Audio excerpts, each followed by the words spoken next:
Eh bien, bonjour à toutes et à tous. Merci d'être présents à cette table ronde pour la présentation du livre blanc du tourisme durable et des bonnes pratiques touristiques qui vient d'être publié et qui est l'œuvre de Medinsoft, le cluster de l'innovation numérique dans la région sud.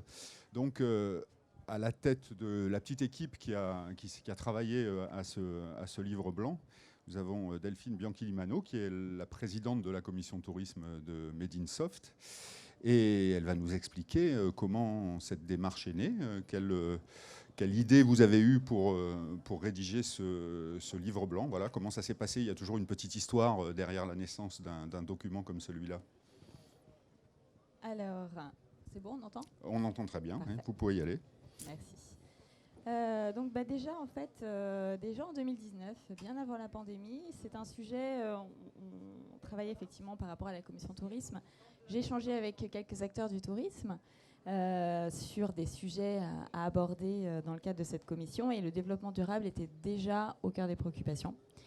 Donc forcément, hein, ça touche les clients, ça touche les collaborateurs, et quand on parle des clients, on parle effectivement du chiffre d'affaires de ces entreprises touristiques. Quand on parle des clients, on parle de la réalisation du service, on parle de tout en fait. Et donc c'est vraiment un sujet qui était déjà prégnant bien avant la pandémie. Pandémie arrivant, bien entendu, tout le monde se questionne sur qu'est-ce qu'on peut faire au niveau du secteur, comment rebondir. Et le sujet, parmi d'autres, mais ce sujet-là perdure bien entendu. Là-dessus, les entreprises de l'innovation qui sont effectivement au cœur de l'activité de Medinsoft ont aussi des usages dans le tourisme et ne sont pas forcément très bien connus des acteurs du tourisme. Donc ça peut être le moment de les mettre en visibilité. En parallèle, les acteurs du tourisme, dans le cadre de cette pandémie, ont quand même beaucoup d'enjeux, parce que voilà, 13% c'est quand même le poids du tourisme dans le PIB régional. Donc pour que ce soit pérenne, il faut aussi utiliser ce levier. Et puis en même temps, on a des opportunités de financement qui sont importantes sur ce sujet, et c'est un véritable challenge pour les acteurs du tourisme pour arriver à s'y retrouver en fait, parce qu'il y en a de partout. Il y en a de la BPI, il y en a de la Banque des Territoires, il y en a de la région Sud, il y en a de l'État. Et voilà, on avait effectivement l'ambition, du coup, en plus de ça, ce sujet-là, il était assez peu traité. Quand on regarde au moment où on se penchait dessus pendant la pandémie, il y avait assez peu de documentation qui prennent vraiment l'angle tourisme, l'angle développement durable et l'angle innovation. Ça n'existait pas. Donc, on s'est dit, là, c'est vraiment un sujet pour la commission tourisme, et donc on s'est lancé dans ce projet de livre blanc sur les solutions innovantes et durables pour les acteurs du tourisme. Et parmi ces solutions innovantes et durables, vous avez identifié un certain nombre de solutions, d'acteurs du tourisme qui s'étaient déjà lancés dans une certaine forme d'innovation, développement durable. Et parmi eux, nous avons aujourd'hui sur cette tribune Pierre-André Aubert, qui est le fondateur d'un restaurant qui commence à avoir une petite notoriété à Marseille, et pas seulement d'ailleurs, puisqu'on a vu des sujets là-dessus dans les médias nationaux, la télévision. C'est Le Présage, qui a comme caractéristique première de tout cuisiner grâce aux rayons du soleil. Donc Pierre-André Aubert, qui en est un des fondateurs, va nous expliquer comment est née l'idée de ce restaurant, qu'est-ce que ça apporte en plus, et la deuxième question que j'avais envie de vous poser, c'est est-ce que c'est vraiment le fait de cuisiner au solaire? Est-ce que c'est ça qui attire votre clientèle, ou c'est ce que vous leur servez dans l'assiette, peu importe le mode de cuisson?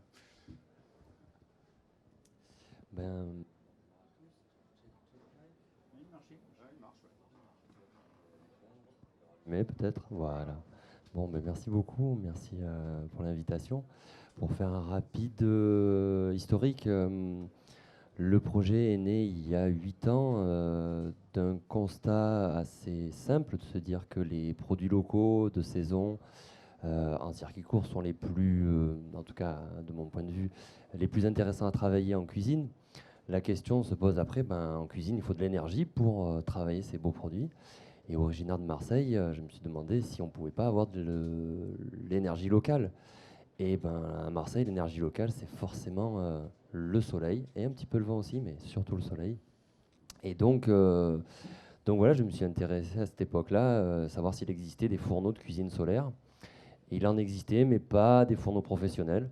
Donc comme j'ai un parcours un peu atypique, puisque je suis ingénieur en aéronautique, on travaille pour Airbus, Safran et d'autres grands groupes, je me suis reconverti il y a 12 ans à la cuisine en faisant un CAP.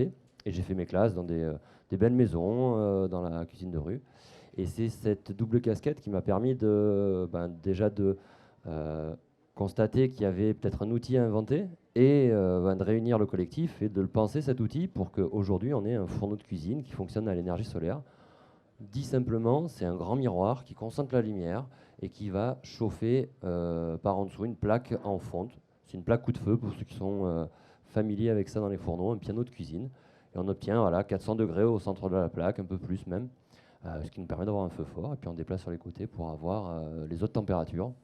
On a un autre four également. Aujourd'hui, on est installé à Château-Gombert dans une version un peu légère, une version guinguette. Donc c'est qu'on a transformé un conteneur, notamment avec les artisans d'ici Marseille, donc en local, encore une fois, pour avoir une cuisine fonctionnelle et pouvoir accueillir les gens, alors certes en extérieur.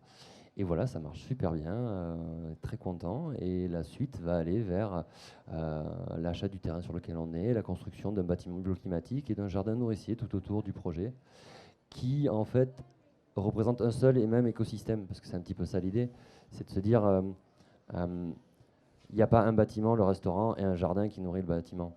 C'est vraiment l'échange qu'il va y avoir entre les deux. Le jardin va nourrir le bâtiment, évidemment, mais l'activité du restaurant, avec ses soi-disant déchets, les eaux usées, les biodéchets, vont retourner dans le jardin. Le jardin qui va grandir, qui va être un peu plus humide, va créer de la fraîcheur pour le bâtiment, et ainsi de suite. On peut trouver plein de synergies en pensant en tout cas ce système restaurant-jardin comme une seule et même entité. Vous me demandez ensuite pourquoi les gens viennent dans un restaurant. Il peut y avoir deux raisons. La première évidente, c'est parce que c'est bon et qu'on s'y retrouve au niveau qualité-prix. Et nous, évidemment, ça attire quand même, hein. C'est un petit peu atypique, on est les premiers en Europe. Donc à la fois, il y a des curieux technologiques, j'ai envie de dire, pas forcément des gastronomes, qui ont envie de voir l'outil, de voir comprendre comment ça marche et sont intéressés par ça en premier. Et sont agréablement surpris par la qualité de la cuisine par derrière.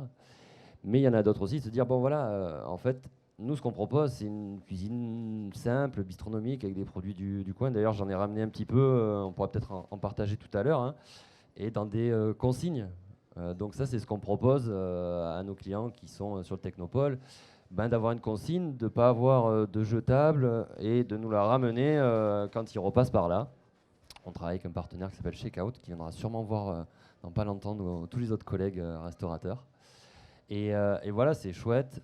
Et aujourd'hui, on est passé en fait de la curiosité technologique, entrepreneuriale, d'innovation, à une curiosité plutôt gastronomique, savoir qu'est-ce qu'on y fait dedans, comment on travaille la cuisine, comment on la pense la cuisine, et quelle est notre vision du futur délicieux que l'on transpose à travers un média qui est une assiette et qu'on fait partager à qui le veut bien venir. Merci beaucoup. Dernière petite question.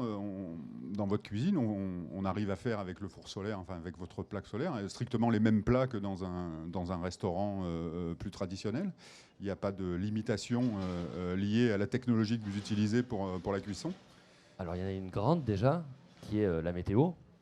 Donc évidemment, on est obligé de jouer avec cette météo-là, peut-être faire de la mise en place un petit peu en amont quand on voit que la météo, là par exemple les vendredis, c'était pas ça, hein. Donc on a dû travailler un peu en avance. Et il y a aujourd'hui, l'outil qu'on a fait, il est capable de faire une grande variété de cuisine. On fait des poissons minutes à la commande. Par contre, un exemple que je prends souvent, c'est que c'est juste faire des pâtes. Et faire des pâtes, c'est cuire des grands volumes d'eau pour un petit peu de céréales. Et en cuisine, on le sait bien, quand on doit faire bouillir un grand volume d'eau pour le service, c'est ce qu'on fait en premier parce que ça prend énormément de temps, énormément d'énergie.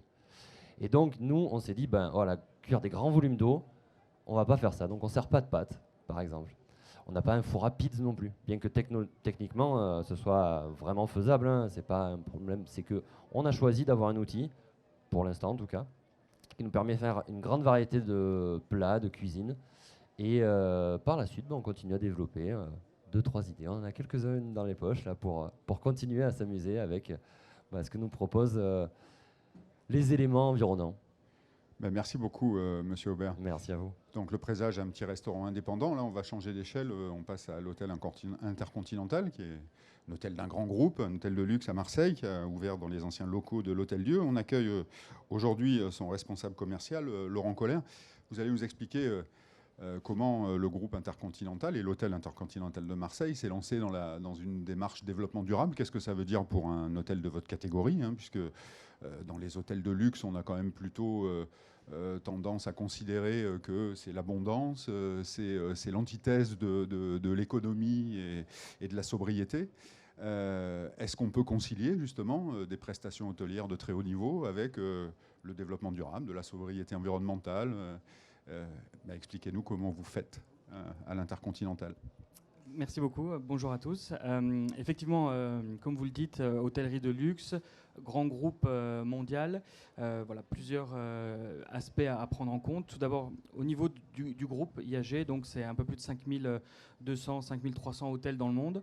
Et c'est aussi eux qui ont initié, il y a déjà un petit moment, cette dynamique. Vous vous souvenez de la tortue et de la paille. Donc on avait directement engagé l'interdiction des pailles plastiques.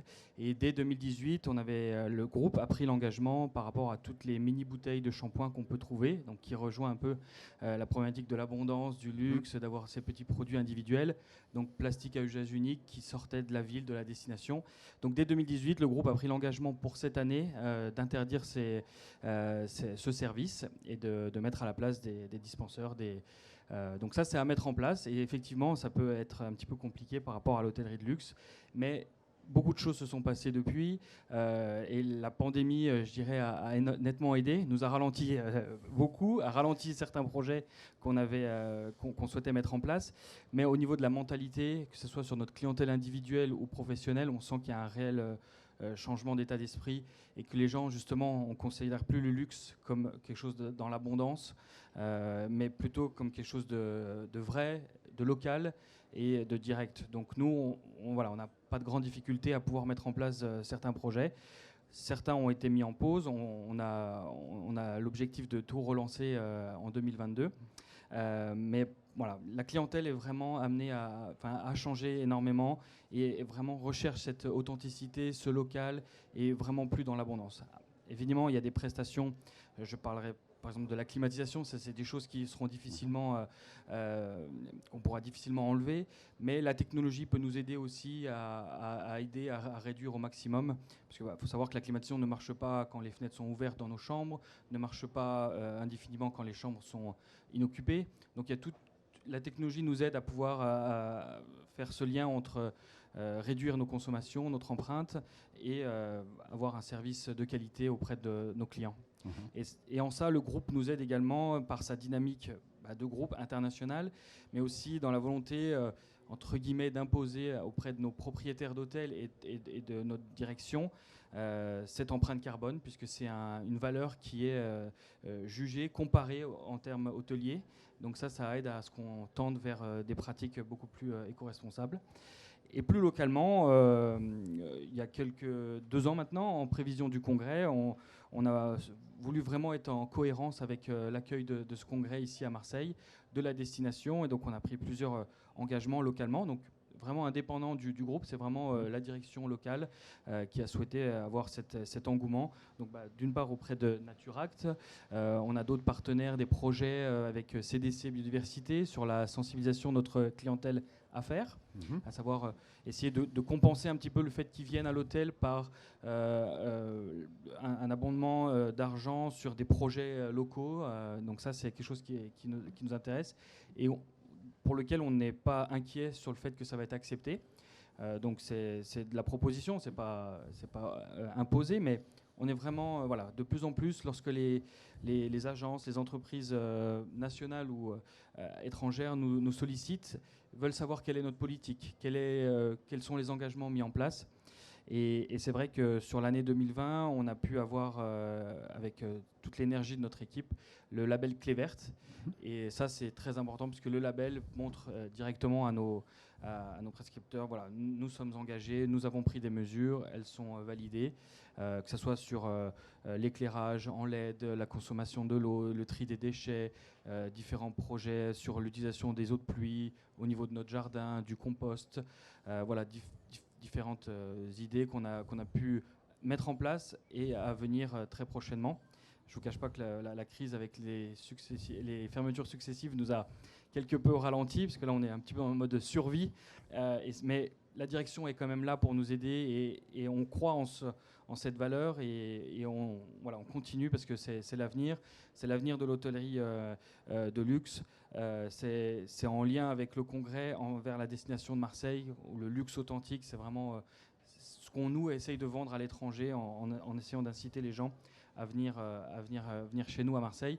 Et je suis ravi aujourd'hui de voir tout cet écosystème qui va dans la même direction et qui augmente et continue sur l'attractivité de notre destination. La bonne nouvelle, c'est quand même que la clientèle devient sensible à ces questions-là et choisit aussi ces destinations, ces lieux de séjour en fonction de ce qui est fait dans ce domaine. Oui, tout à fait. On sent les gens qui sont de plus en plus sensibles et qui nous posent des questions, que ce soit sur la clientèle individuelle, qui essaye de trouver dans le lieu où ils souhaitent aller, trouver le meilleur hôtel qui correspond à leurs besoins. En fait, l'idée, c'est vraiment de faire une prolongation des efforts que les gens font chez eux au quotidien et qui puissent retrouver ces mêmes choses à l'hôtel, qu'il n'y ait pas de disparité et où sur un week-end on oublie tout ce qu'on met en place sur le reste de l'année. Nous vraiment, l'idée c'est qu'on puisse leur permettre de continuer, que ce soit sur la cuisine, le local. J'aimerais citer notre chef étoilé Lionel Lévy, qui est fortement impliqué dans ces problématiques, notamment avec son association Gourd Méditerranée, qui promeut le local, la saisonnalité. Donc effectivement, des tomates en décembre, on dira gentiment à notre clientèle que c'est pas possible, qu'on peut pas le servir, alors qu'il y a quelques années, c'était fallait tout dire oui à toutes les exigences. Mais sur ces sujets vraiment qui sont pour nous très importants, on se permet de dire non, c'est pas possible, mais on aura de moins en moins ce genre de demande. Les gens sont de plus en plus sensibilisés. Et au niveau de la clientèle professionnelle, comme je l'ai dit aussi, il y a un vrai impact. Les gens, ils ont une politique RSE de plus en plus importante. Ils sont audités également sur ces sujets-là, donc doivent avoir des partenaires, des prestataires qui sont sur la même lignée qu'eux. Et ça, c'est très intéressant, et notamment de la part des grands groupes, donc qui nous aident aussi. Donc voilà. Merci beaucoup, Monsieur Koller. Cette évolution de l'offre hôtelière, elle ne concerne pas que les grands groupes internationaux, elle concerne aussi les petits hôtels plus indépendants. Nous devions avoir avec nous aujourd'hui la directrice de l'hôtel Almanar Plage à Hyères, qui est engagée dans une démarche aussi éco-responsable assez innovante et assez importante. Malheureusement, comme elle est hôtelière, elle a une activité qui l'a empêchée d'être aujourd'hui parmi nous, puisque la saison n'est pas encore tout à fait terminée. Delphine Bianchini, vous connaissez cet hôtel, puisque c'est dans le cadre de ce travail autour du livre blanc que vous l'aviez identifié.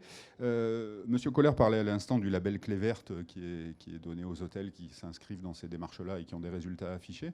Je crois que l'hôtel Almanar Plage là aussi. Est-ce que vous pouvez nous dire 2 mots sur ce label Clé Verte et savoir si c'était quelque chose qui aujourd'hui dans l'hôtellerie régionale prenait une certaine importance, une certaine audience?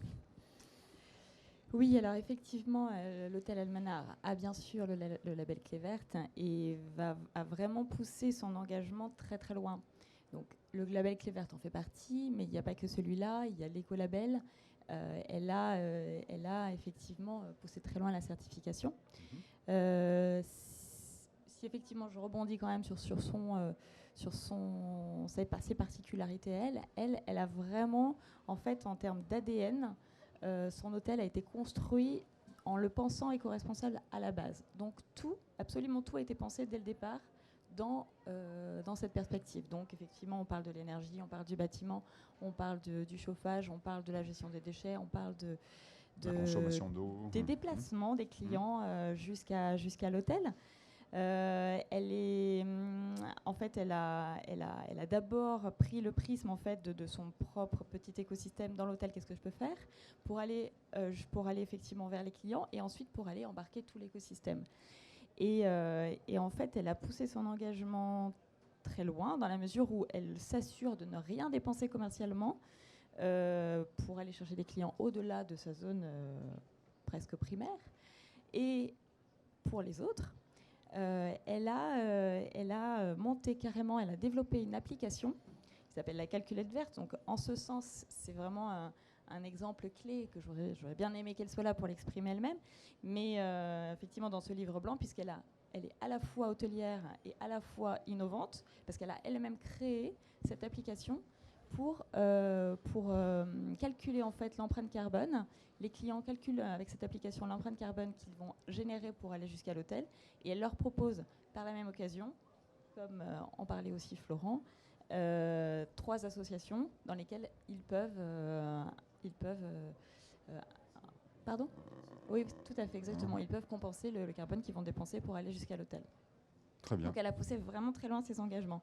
Et après, effectivement, si on parle du label Clé Verte, bien entendu, ça c'est un label qui a été nationalement connu et beaucoup plus maintenant encore, on peut aller jusqu'à l'international maintenant, et qui a été un des labels fer de lance de l'Office du tourisme de l'Office métropolitain du tourisme de Marseille et justement dans le cadre de ce congrès.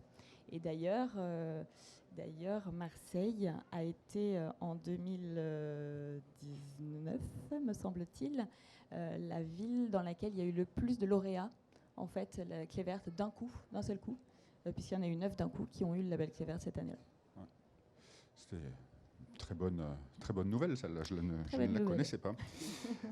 Quand on parle de tourisme et d'acteurs du tourisme, dans la région, il y a une dimension importante, c'est le tourisme d'affaires, les congrès, puisque Marseille est une ville importante pour ça, Cannes, Nice, mais là on va se concentrer sur Marseille, puisqu'aujourd'hui on y est, et on va aussi poser la question des mesures de développement durable et des efforts qui sont faits dans ce domaine à Olivier Dudozière, qui est le directeur d'exploitation de la société anonyme de la Foire internationale de Marseille. Donc c'est lui qui nous reçoit aujourd'hui, puisque nous sommes sur le périmètre du Parc Chano, qui est le principal actif de la SAFIM, et donc le lieu de tous les congrès, de toutes les manifestations de tourisme d'affaires importantes à Marseille. Quand on est une société de la taille de la SAFIM, qu'on existe depuis aussi longtemps, qu'on organise chaque année la Foire internationale de Marseille, et puis des dizaines d'événements comme celui-ci, enfin pas forcément des congrès mondiaux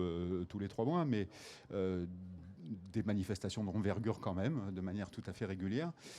Comment on réfléchit le développement durable, comment on réfléchit les nouvelles exigences aujourd'hui de la clientèle, du public, pour l'organisation de ce type de manifestation. Je sais que la SAFIM s'est lancée dans ces démarches-là il y a longtemps. Vous allez nous en faire un petit résumé et nous expliquer aujourd'hui, sans empiéter sur le domaine du congrès mondial, un peu dans quelle démarche vous vous êtes inscrit dans la durée, et puis spécifiquement pour ce congrès mondial, pour essayer de minimiser au maximum les empreintes carbone, d'économiser au maximum l'énergie, l'eau, de trier les déchets, enfin de faire toutes les choses qui relèvent aujourd'hui du développement durable et qui motivent de plus en plus de gens. Bien, bonjour, merci. Déjà, je me suis régalé d'écouter les interventions précédentes parce que j'apprends toujours plein de choses et c'est toujours un plaisir. Un petit clin d'œil à donc la représentante de l'hôtel Elmanar qui n'a pas pu venir. Oui, Nathalie Artaillé, c'est son nom, vous ne l'avez pas cité. Je vois bien le genre de problème qu'elle peut rencontrer. Moi-même, d'ailleurs, je n'ai pas pu venir, donc je vais intervenir depuis mon lieu de travail. Et je n'avais pas d'autre possibilité, sinon je n'aurais pas pu être là. Écoutez, pour vous parler de l'engagement de la SAFIM en matière de développement durable, il faut d'abord vous dire qu'au départ, quand nous avons commencé à le faire, on n'en avait pas conscience. C'est-à-dire qu'on a fait les Monsieur Jourdain du développement durable, vous voyez. Ouais. Au démarrage, il y a un certain nombre d'actions, il y a 20 ans, comme ça, par exemple, en faveur d'aspects dont on ne parle pas toujours, comme par exemple la santé au travail et donc l'ergonomie au travail, qui font partie du développement durable aussi. Il faut aussi se préoccuper de l'humain et de faire en sorte que le travail ne soit pas facteur de maladie ou de souffrance. Et ça se fait à la conception de bâtiments. Et donc, il y a une vingtaine d'années, nous étions dans une phase où la SAFIM s'apprêtait à investir dans son outil de travail qui est Chano. Il y avait un certain nombre de constructions à prévoir et d'investissements à réaliser. Et donc, on s'est posé un certain nombre de questions pour rendre ces futurs bâtiments plus vertueux, plus adaptables, plus pérennes, plus durables, favoriser les économies d'énergie, favoriser l'ergonomie, je viens de vous en parler. Et ça a commencé comme ça. Et à l'époque, encore une fois, on n'en avait pas forcément conscience, quoi. Voilà, on l'a fait parce qu'on pensait que c'était une nécessité. Et puis ensuite, on a eu un certain nombre d'événements qui sont venus jalonner ce parcours. Et ces événements sont successivement, comme ça, venus nous challenger les uns après les autres. Alors ça a été par exemple le congrès européen de l'énergie éolienne, donc forcément un peu porté sur la question, et donc qui dès 2007, pour la candidature de ce congrès qui a eu lieu en 2009, nous challengeait comme ça sur ces domaines-là, et donc on a eu assez tôt les premiers organisateurs qui sont venus nous amener leurs exigences. Ce sont des exigences qui font grandir, donc c'est extrêmement positif. Et dans ces grands rendez-vous comme cela, on peut citer ensuite le Congrès mondial de l'eau en mars 2012, qui forcément et bien logiquement avait une exigence sur ces sujets-là. Et puis, bien entendu, le Congrès mondial de la nature, où les organisateurs sont arrivés dès le départ avec un souci d'héritage, c'est-à-dire quelles sont les bonnes pratiques que vous allez mettre en place sur le territoire et qu'est-ce qu'il va en rester une fois que nous serons partis. Et donc, cette notion d'héritage, c'est quelque chose qu'on essaye de mettre en place dans toutes les actions. Comment est-ce que les actions qu'on met en place pour un événement international, comme ceux que je viens de vous citer juste avant, vont pouvoir rester ensuite et bénéficier aux suivants, y compris les beaucoup plus modestes? Et comment on va pouvoir proposer comme ça à des organisateurs des bonnes pratiques qu'on aura mis en place grâce à des locomotives comme celle-là. Donc par exemple sur ce congrès, pour revenir à votre question, et très concrètement sur ce congrès, on a passé un très gros cap en matière de gestion des déchets, et je vais reprendre le mot utilisé tout à l'heure, pas des déchets, des dits déchets, puisqu'en fait on préfère parler maintenant de gisement. Donc sur ce congrès, on a une opération qui consiste à surtrier tout ce qui est produit sur le congrès, et on a 14 filières sélectives ensuite derrière qui nous permettent d'amener ça en valorisation au bon endroit, et justement pour que ça ne devienne pas des déchets, mais que ça soit valorisé et que ça ait une nouvelle vie. Et ça, typiquement, c'est quelque chose donc, qui existe depuis plusieurs années à Chano, qui passe un gros cap grâce à ce congrès et qui va bénéficier demain à tous les autres organisateurs, y compris aux événements organisés par la SAFIM, comme la foire, vous en avez parlé il y a quelques instants, à qui on va faire passer successivement comme ça des caps pour la rendre plus vertueuse. Pour continuer sur les autres actions, vous avez cité bien entendu l'économie d'énergie. Et ça, on est convaincu que ça passe par une voie qui peut paraître étonnante, qui est la formation. C'est-à-dire que quand on parle d'économie d'énergie, bien sûr, on parle d'isoler, d'avoir des performances énergétiques ou d'avoir de la technologie, comme ça a été cité par mon confrère de l'Intercontinental. Mais on peut aussi investir dans la formation des équipes pour leur apprendre le bon geste. Et on se rend compte qu'il y a énormément de personnes qui peuvent être concernées par le bon geste pour économiser l'énergie. Ça peut être, par exemple, l'équipe de la société nettoyage qui intervient à 4 heures du matin et qui va allumer que les zones dont elle a besoin, juste au moment où elle en a besoin. Ça peut être l'équipe terrain qui va apprendre à ajuster la bonne température au bon moment et juste au moment où on en a besoin, pas avant, pas après. Et qui va ainsi dépenser de l'énergie, certes, pour chauffer ces grands volumes ou les climatiser, on ne va pas se raconter de bêtises, mais juste pendant le temps nécessaire. Et tout ça, ça touche la formation. Et ce qui est très intéressant quand on touche la formation, c'est qu'on se rend compte qu'on touche à des choses qui sont culturelles et qu'il faut accepter que ce soit sur un temps long. On ne change pas la façon de faire des équipes comme ça, du jour au lendemain, en faisant une certification, par exemple. Donc nous sommes certifiés ISO 20021 depuis un peu plus de 4 ans. Mais amener les équipes là-dedans, c'est un travail de tous les jours. C'est un travail sur le long terme. C'est un travail qui doit toucher tous les niveaux, tous les étages, toutes les professions, tous les collaborateurs et tous les prestataires. Et je finirai avec ça, si vous voulez bien, et c'est une de nos fiertés sur cet événement, c'est qu'on a amené certains de nos prestataires sous-traitants avec nous dans cette aventure, en leur disant, vous voyez ce qu'on est en train de faire, on vous ouvre la voie, venez avec nous, on vous aide. Donc notre responsable développement durable a aidé certains de nos prestataires à mettre en place leurs propres actions, ou voire même pour certains d'entre eux à aller se certifier eux-mêmes. Et ça va encore une fois bénéficier à tout le territoire.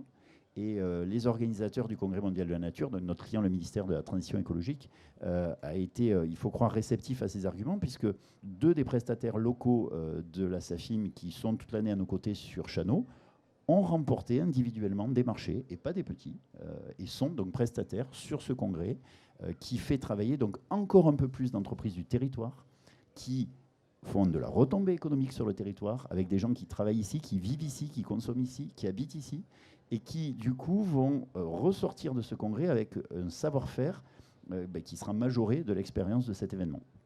Voilà. Merci beaucoup, Monsieur Dudiezer.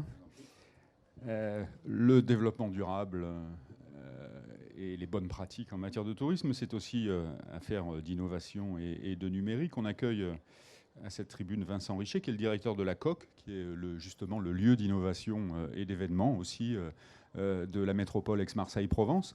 Vous encouragez les startups et les entreprises du territoire à agir positivement dans ce domaine, mais vous-même en tant qu'organisation, vous êtes aussi dans une démarche de cette nature-là. Expliquez-nous voilà, comment ça se passe chez vous. Quelle est cette dimension de développement durable, comment vous l'intégrez et comment vous comptez la faire prospérer au fil du temps dans vos différentes implantations, puisque vous allez, je crois savoir depuis peu, essaimer sur le territoire et pas être seulement présent à Marseille. Vincent Richet. Merci Hervé. Oui, donc nous on est un acteur récent, alors plutôt dans l'innovation et le numérique est aussi consommateur d'énergie, donc on se doit d'y faire attention. Donc on est là aussi pour référencer un peu toutes les entreprises qui agissent sur le territoire. Donc on en a passé quelques-unes aux équipes de Delphine pour monter le livret blanc et détecter des solutions qui peuvent servir à tout le monde. Au contraire d'Olivier, Laurent, on est un petit lieu, on fait que 426 mètres carrés, donc il y a des solutions qui ne sont pas encore adaptées en fait, sur des usages mutualisés. Donc c'est vrai que quand on n'a pas une taille critique, il faut trouver une solution intermédiaire. Donc nous, le lieu a été pensé au démarrage en termes de consommation, parce que évidemment, étant un lieu numérique avec beaucoup de consommation potentielle, que ce soit par ses écrans, par sa consommation Wi-Fi, électrique, donc on a mis la LED, enfin voilà, toutes les choses qui vont bien. On a mis aussi beaucoup de systèmes qui détectent les présences et autres pour consommer le moins possible. Dans nos usages Internet et autres, pareil, on préconise des usages de détruire énormément toutes les pièces jointes, les mails qui ne servent plus, allumer ou éteindre les éléments de consommation Internet au moment où il faut. Donc ça, c'est dans la base du lieu. On a aussi la chance d'être sur un territoire qui s'appelle Euroméditerranée, qui était un peu en avance, hein, c'est un peu une smart city, c'est vraiment la révolution de Marseille dans Marseille. Et donc on a la chance qu'à cette époque-là, Engie avait développé une boucle eau, chaud-froid, en allant chercher de l'eau dans la fosse. Hein. On ne rentrera pas dans les détails techniques, mais ce qui nous permet d'être très peu consommateur de carbone et d'avoir une gestion du chaud et du froid sans utiliser les solutions traditionnelles. Et depuis, nous, on va avoir 4 ans. On était parmi les premiers à se raccorder à cette boucle. Maintenant, il y a les docks qui se sont accordés. Enfin, tous les nouveaux bâtiments sur Euromède 1, qui est le premier quartier que tout le monde connaît, sont sur cette boucle d'Engie. Et sur Euromède 2, qui est la deuxième phase qui va dans les 10-15 ans, là, ce sera une boucle d'EDF, une belle répartition des énergéticiens sur Marseille, qui va permettre à tout le quartier, tout ce nouveau quartier, de aussi bénéficier cette consommation bas carbone sur tous les bâtiments, en fait. Parce que c'est vraiment des solutions plutôt pour des gros bâtiments et qui permettent d'utiliser des systèmes soit existants qui se connectent, soit des nouveaux systèmes qui permettent d'être encore plus efficaces. Donc ça, c'était le début. Après, on a toujours un peu agi pour essayer par rapport à ce qu'on faisait naturellement dans l'équipe, de pouvoir l'appliquer aussi. On sait que dans l'événementiel, on est très consommateur de beaucoup de choses. Pour faire un exemple simple, on avait au tout début à peu près 5 gros sacs de poubelles par jour, ce qui n'est pas grand-chose pour tous les gros autres lieux, mais à notre niveau, c'était beaucoup. Et on a réussi à passer à moins d'un sac par jour. Donc par plusieurs façons, donc du tri. Simplement, on n'est pas assez gros pour aller avec des entreprises de tri, donc on le fait nous-mêmes. On a la chance en plus à Marseille, c'est pas toujours le cas dans tous les quartiers, d'avoir vraiment le recyclage sur place. Donc voilà, on a séparé tous les éléments verre, plastique et autres pour pouvoir les séparer et qu'ils soient recyclés derrière. On a un petit verre là de plastique réutilisable, et ben on a mis ça en place avec une entreprise locale aussi, très rapidement. Remplacer tout le plastique usage unique voilà, par du bois, du bambou, ou alors du verre et de la porcelaine quand vraiment l'usage en a besoin, mais on essaye le moins possible. Voilà, parce que derrière, on les lave et donc ça consomme aussi de l'énergie. On a fait tout ça.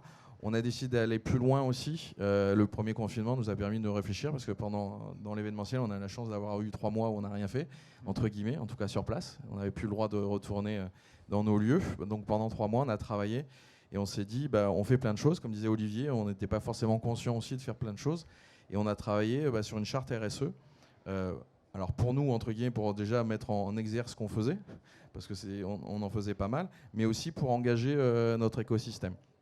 L'objectif étant d'imposer des choses, notamment sur la gestion des verres et autres, parce que tout le monde utilisait encore un peu, si on parle de traiteur, l'usage du plastique unique. Donc leur imposer un changement complet, mais c'est sur plein d'autres choses. Et même certains étaient déjà aussi engagés. Donc ça a permis aussi d'avoir chacun a signé aussi une charte, et donc ça permet à tous nos prestataires aussi d'aller plus loin en fait. C'est-à-dire qu'en mutualisant les engagements, on arrive à avoir des engagements qui sont plus forts et en groupe, et donc qui nous permettent aussi voilà, d'avoir une surface plus importante étant toujours un petit lieu. On a décidé aussi d'avoir un impact pour notre territoire. Alors oui, on sème, on explique, on est là pour sensibiliser, mais pour sensibiliser, il faut aller plus loin. Olivier parlait de formation interne. Nous, toute l'équipe est hyper, alors on est 7, donc c'est plus facile aussi, mais hyper engagé, mais on a décidé de monter 3 programmes de formation sur la RSE. Donc ça, engagement social, développement durable, c'est une chose, mais sur le management et la RH, parce que tout est lié dans la gestion des entreprises, comme l'expliquait Olivier. On ne peut pas juste avoir des normes, il faut aussi que nos collaborateurs et nos managers appliquent tout ça au quotidien. Donc on a distillé ces 3 programmes de formation pendant le premier confinement, qu'on a lancé en septembre 2020, voilà, pour aider les entreprises et les collectivités du territoire aussi à s'engager et à aller plus loin.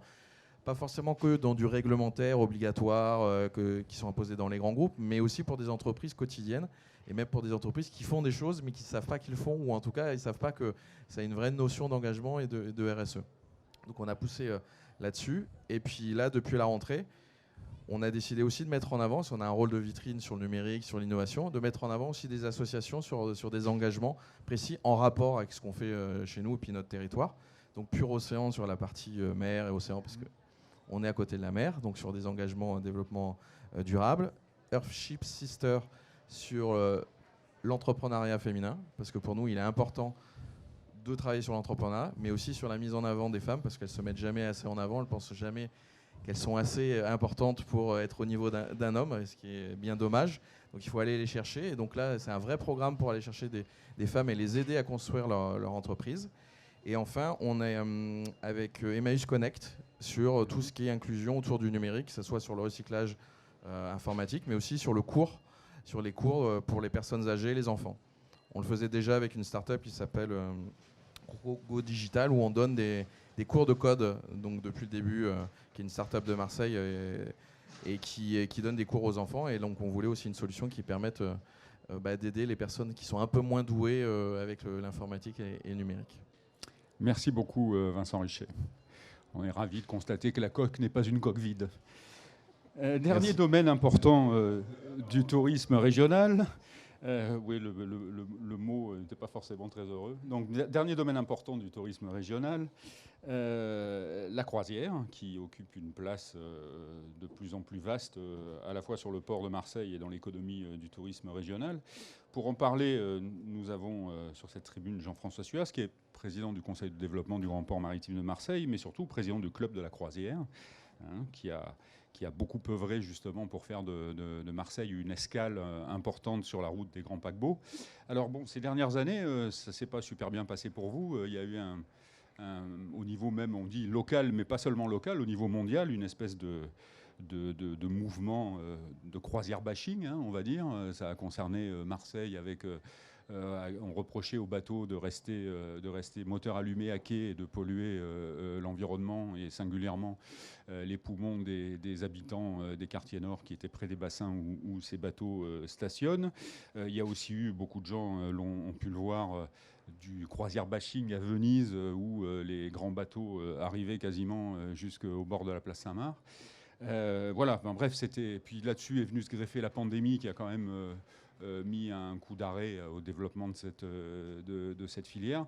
Pour autant, ça reste un mode important de tourisme. On a vu, je crois que c'était la semaine dernière, les chantiers navals de l'Atlantique ont mis à l'eau le plus grand, ce qui est aujourd'hui, jusqu'au prochain, le plus grand paquebot du monde. Donc c'est quand même un domaine qui reste très important et qui croit encore en son avenir. Son avenir passera nécessairement aussi par une adaptation de ses pratiques et de ses habitudes en matière de consommation énergétique, de comportement au port et toutes ces choses-là. Donc Jean-François, expliquez-nous comment, au Club de la Croisière à Marseille, on combat ce croisière bashing et comment concrètement on se met en accord avec l'air du temps et les nouvelles exigences de la société qui ont été encore un peu plus renforcées par la pandémie. Absolument, c'est un bon résumé. Juste un petit mot pour remercier Maxime qui nous a donné un bon exemple de cuisine solaire, puisque ceux qui sont malheureusement pas comme lui, mais enfin j'ai vu qu'il amenait des rafraîchissements pour la suite aussi, donc c'est assez intéressant. Et surtout Delphine, ça c'est un petit clin d'œil parce que le lieu est magnifique et j'aime beaucoup ce que fait Maxime. Et évidemment Delphine, en termes de leadership féminin, elle est la seule sur ce plateau, donc ça nous interrogeait, mais elle a fait un travail formidable, elle est bénévole, souvent comme beaucoup de gens qui se penchent. Et d'amener l'innovation dans le tourisme, c'est capital, ou d'amener le tourisme dans l'innovation. Donc voilà, c'est vraiment ce livre blanc qu'il ne faut pas oublier, on est tous là pour ça. Et j'inviterai tout le monde à y jeter un œil quand il sera d'ailleurs imprimé et disponible partout, parce que c'est vraiment important. Maintenant, pour revenir à la croisière, je peux répondre à des milliers de choses, mais j'essaierai de vous donner une vue d'ensemble. On parle de tourisme, mais on va parler aussi du port, parce qu'il y a deux sujets. On ne va pas rester très longtemps dans le port, puisqu'on est... Mais voyez, par exemple, les boucles d'eau dont a parlé Vincent, c'est évidemment le GPMM qui est à l'initiative, et on l'oublie un peu souvent. Si on regarde aussi les panneaux solaires dans Marseille, il y en a pas presque sur tout le hangar maintenant du port. Je ne suis pas sûr qu'il y en ait tant que ça ailleurs, etc. Donc je pourrais vous développer beaucoup sur le bashing aussi qui est fait sur le port, mais on va rester que sur les croisières. Alors moi, je ne suis pas armateur de croisière.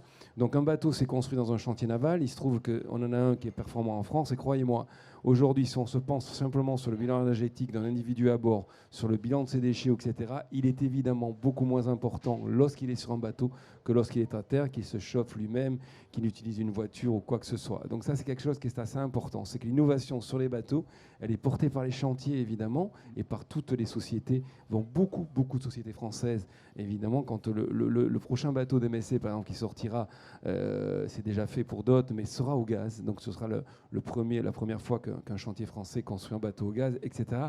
Donc il y a toutes sortes de choses. Il y aura des piles combustibles à bord. Donc, mais c'est un débat qui est très technique. Moi, je suis ingénieur de formation, mais je ne voudrais pas trop qu'on rentre là-dedans. Je voudrais qu'on se place surtout sur l'idée du territoire, puisque nous sommes à Marseille, et qu'effectivement, il y a des initiatives qui ont été faites par le Club de la Croisière, auquel, c'est un message que j'envoie aussi, qui ne reçoit pas un seul euro des compagnies de croisière.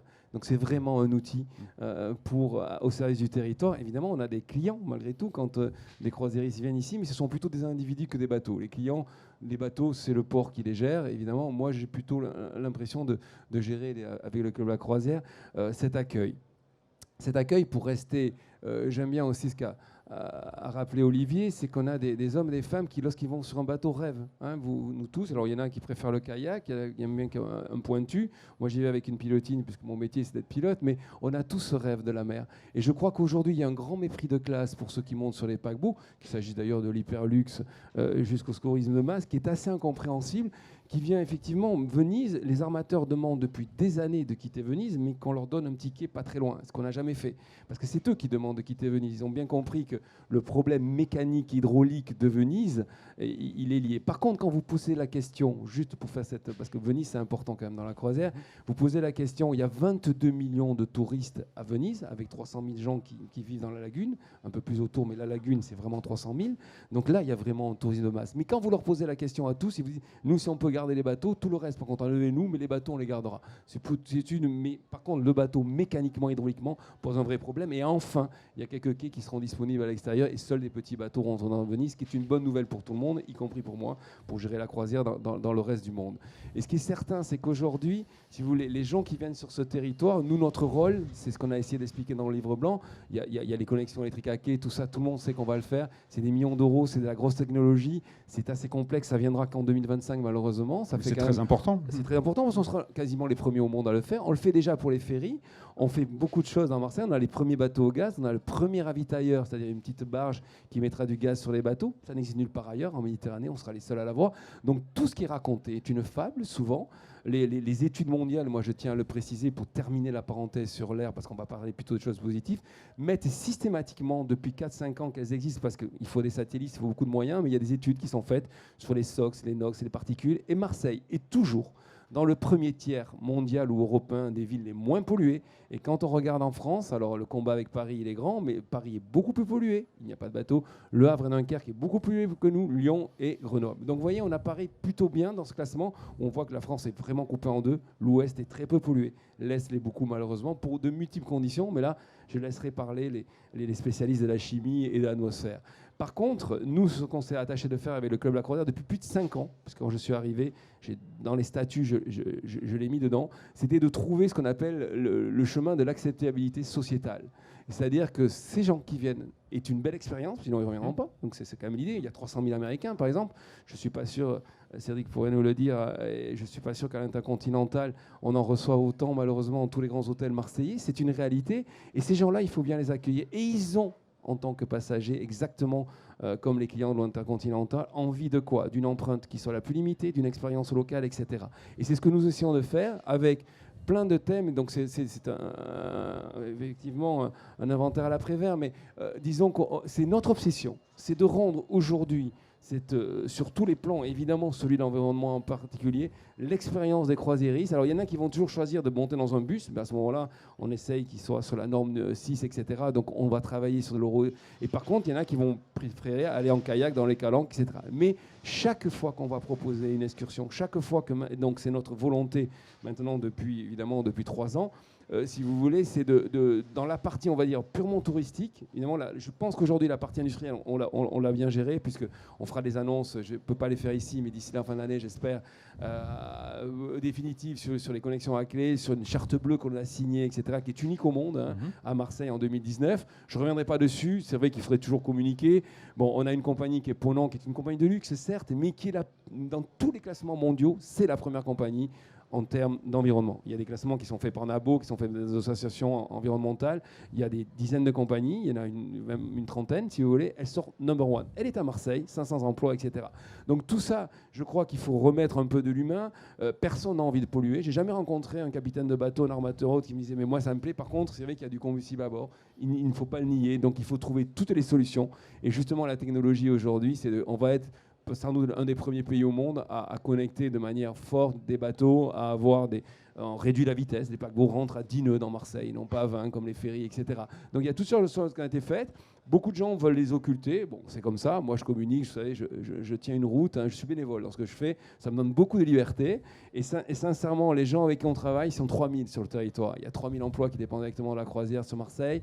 Ils sont tous passionnés. Ils ont tous cette préoccupation d'amener des passagers dans les meilleures conditions pour justement limiter au maximum leur empreinte environnementale. Les déchets à bord, par exemple, d'un bateau sont parfaitement bien gérés. Vous pouvez l'imaginer. Il n'y a rien qui sort de ces bateaux-là et qui ne soit pas reconditionné et autres. Donc voilà, c'est un peu long d'expliquer tout ça. Ce qui est certain, moi, je veux vraiment rendre hommage à Delphine d'avoir pu mettre en valeur ce qui est fait par des acteurs du territoire, parce qu'en fait, finalement, ce sont des dizaines de sociétés qui viennent récupérer ces passagers, qu'il s'agisse de l'autocariste, du taxi haute, chacun aujourd'hui a bien compris le message, chacun a envie de progresser. Je vois, il y a des gens très importants de la région sud qui nous regardent. Évidemment, un des grands pilotes de tous ces projets-là, c'est quand même la région aussi, à qui je dois rendre hommage aussi, qui s'est saisie avec cette COP d'avance de nos sujets, qui est aussi un grand financeur de tout ce que nous faisons. Donc tous, et je pèse bien mes mots, c'est-à-dire avec une intelligence collective, un travail collectif, on est sur un chemin.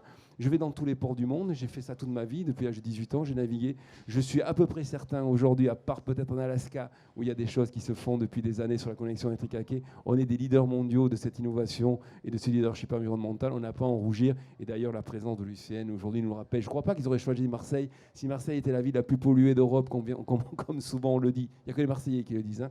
Mais et certains d'ailleurs en particulier, ils ne seraient pas venus, tout simplement. Voilà ce que je peux vous dire. Très bien. Merci beaucoup, Jean-François Suas. Avant de laisser la conclusion à Emmanuel Delannoy, secrétaire général de la branche française de l'UICN, qui est donc un peu aussi notre hôte, à l'image de M. Dudézer, j'avais envie de redonner la parole à Delphine Bianchini, parce qu'on parle beaucoup de ce livre blanc. C'est même la raison pour laquelle nous sommes réunis aujourd'hui. On sait malheureusement le sort de certains livres blancs, c'est après avoir suscité un certain intérêt au moment de leur présentation, ce qui est le cas aujourd'hui, ça a une petite tendance quand même à se retrouver sur une étagère à prendre la poussière et à pas forcément vivre une vie normale. Donc j'imagine que c'est une dimension à laquelle à la commission de tourisme de Made in Soft on a réfléchi. Et donc qu'est-ce que vous avez mis en place, qu'est-ce que vous avez créé pour que ce livre blanc vive sa vie normale, touche tous les acteurs du tourisme dans la région et une conséquence positive pour la pratique touristique en Provence-Alpes-Côte d'Azur. Delphine Bianchini.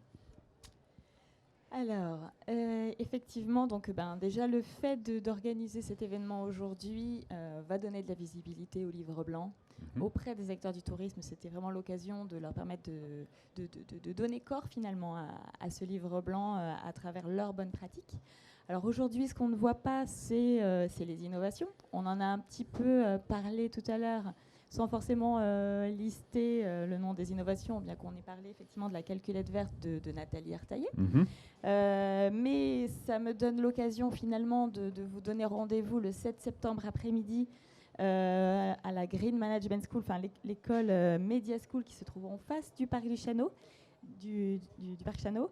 C'est un événement en fait qui est organisé en off du congrès et qui va justement mettre en valeur toutes les innovations, en tout cas celles qui auront pu se mobiliser pour le 7 après-midi, qui font partie du livre blanc, vont être présentes. Et les acteurs du tourisme ici présents sont également invités pour y participer, pour voir concrètement ces innovations qui sont dans le livre blanc.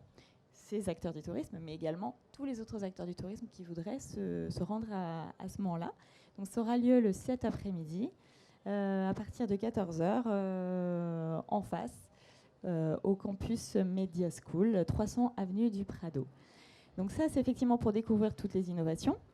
On parlera également un petit peu plus dans le détail des financements, mais sans rentrer trop dans les détails, mais pour vraiment effectivement permettre de bien comprendre le cheminement, parce que finalement on peut très vite comprendre ce dont il s'agit, comprendre que l'ADEME intervient sur tout et peut vraiment aider tous les acteurs du tourisme sur tous les sujets, alors que la BPI, la Banque des territoires, sont plus présents sur tout ce qui concerne l'infrastructure bâtiment et un petit peu la partie exploitation, mais de manière un petit peu plus sporadique. Voilà, donc ça effectivement, donc ce sera expliqué à ce moment-là, mais on va effectivement redonner de la visibilité à ce livre blanc à l'occasion d'un événement qu'on va organiser un petit peu plus tard, dans les semaines et mois qui viennent, avec la possibilité en fait la livraison de ce livre blanc, non plus seulement en digital, mais en physique, puisqu'il sera imprimé à une édition limitée, conformément à des pratiques durables d'impression à tous les niveaux. On préparera une analyse du cycle de vie de ce livre blanc également, pour bien montrer effectivement en quoi il aura pour qu'on soit vraiment effectivement cohérent dans le message, parce que c'est vraiment notre ambition. Et en attendant qu'il soit publié sous forme papier, les gens qui sont intéressés à le consulter, où est-ce qu'ils peuvent le voir, le lire Est-ce que c'est disponible pour tout le monde? Tout à fait. Il est disponible depuis aujourd'hui, ce matin, sur le site de Made in Soft et sur tous les réseaux sociaux effectivement, qui sont rattachés à Made in Soft et aux acteurs qui ont participé à ce livre blanc. Donc il est téléchargeable gratuitement depuis ce matin. Très bien. Merci Delphine Bianchini. Emmanuel Delannoy, vous êtes le secrétaire général donc, de la branche française de l'Union internationale pour la conservation de la nature, l'organisateur de cette magnifique manifestation, de ce congrès mondial. Le fait que les acteurs du tourisme de la région se préoccupent de développement durable, d'être moins impactant pour l'environnement, d'offrir d'autres expériences en matière touristique. On sait le poids important que ça a dans l'économie régionale et même dans l'inconscient collectif des Français. Les vacances au bord de la mer sur la Méditerranée, c'est quand même une espèce de Graal auquel beaucoup de gens accèdent, Dieu merci, chaque année. Quand on est à votre position, est-ce que ce genre d'initiative, ça va dans le sens que vous souhaitez? Est-ce que vous pensez que c'est le genre de choses qui peuvent rester comme héritage de ce congrès mondial?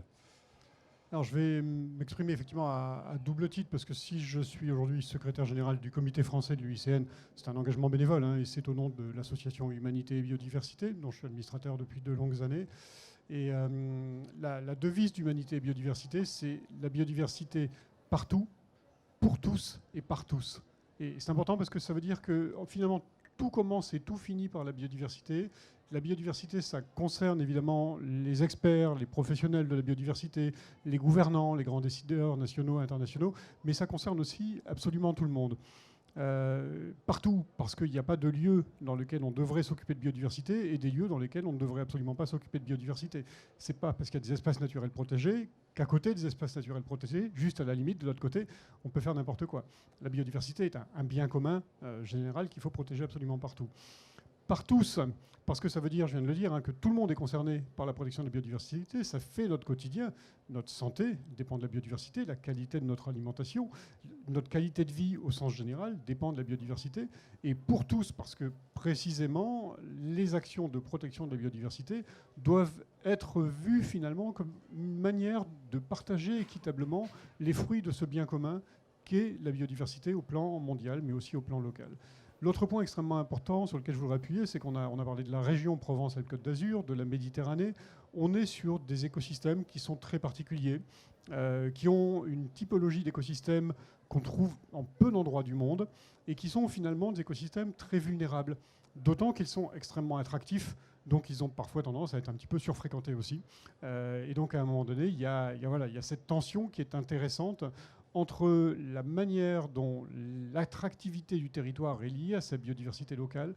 Le paysage est une incarnation des interrelations entre les activités humaines et la biodiversité qu'on trouve sur les sites à ce moment-là.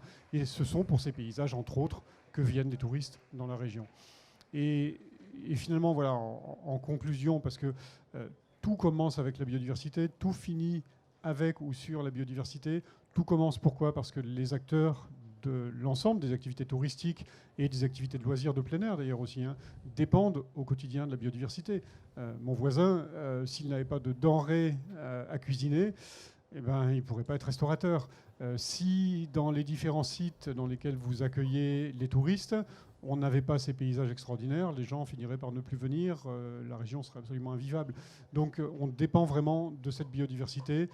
Et alors, Christine Lagarde, d'ailleurs, faisait allusion dans l'ouverture du congrès officiel au fait qu'à peu près 80% des activités des entreprises du CAC 40 en France dépendaient de la biodiversité et des services écologiques que la biodiversité rend. J'ai moi-même remis à Ségolène Royal en 2016 un rapport, donc à l'époque où elle était ministre de l'écologie, où on arrivait à peu près aux mêmes conclusions, aux mêmes chiffres. Donc on voit qu'on est sur des constantes assez fortes, quels que soient finalement les tissus d'experts et les regards qu'on va poser sur tout ça. Globalement, l'ensemble des acteurs économiques dépendent beaucoup de la biodiversité. Et la question derrière, c'est comment on rend quelque chose à la biodiversité dont on dépend. Et quand je dis tout finit sur la biodiversité, finalement, toute activité humaine a des impacts, a des externalités, on va dire. Ces impacts peuvent être négatifs, ça peut être la contribution à l'artificialisation, ça peut être la contribution à des pollutions, ça peut être la contribution à la fragmentation des écosystèmes ou au surprélèvement, l'érosion des sols, etc. Mais ces impacts peuvent aussi être positifs. Et c'est là qu'il y a des leviers d'action extrêmement importants. Il y a une exigence d'exemplarité. en particulier peut-être pour les acteurs du tourisme, parce que tout le monde, je disais tout le monde est concerné par la biodiversité, mais tout le monde est un jour ou l'autre de sa vie touriste, que ce soit à travers le tourisme professionnel, que ce soit à travers le tourisme de luxe, les croisières, etc. Mais dans l'ensemble des projets qui ont été évoqués aussi, on a aussi des chaînes d'hôtels extrêmement populaires, on a des auberges de jeunesse, on a les centres Lagrange.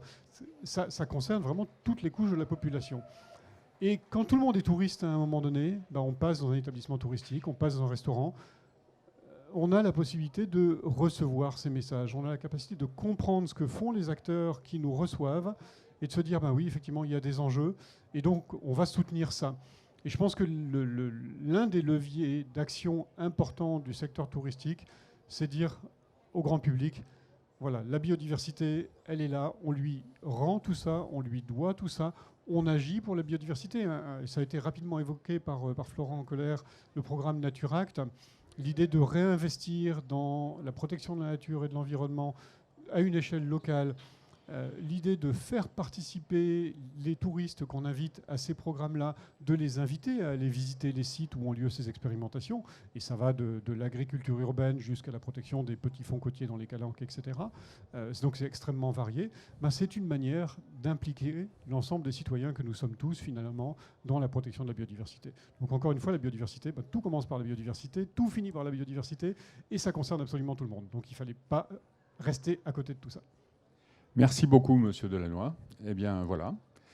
Cette table ronde, cette présentation se termine. Nous vous invitons, pour ceux que ça intéresse, donc, à aller consulter ce livre blanc des bonnes pratiques touristiques sur le site de Made in Soft.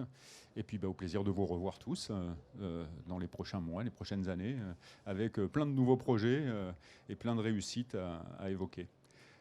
Au revoir. Merci. Merci beaucoup.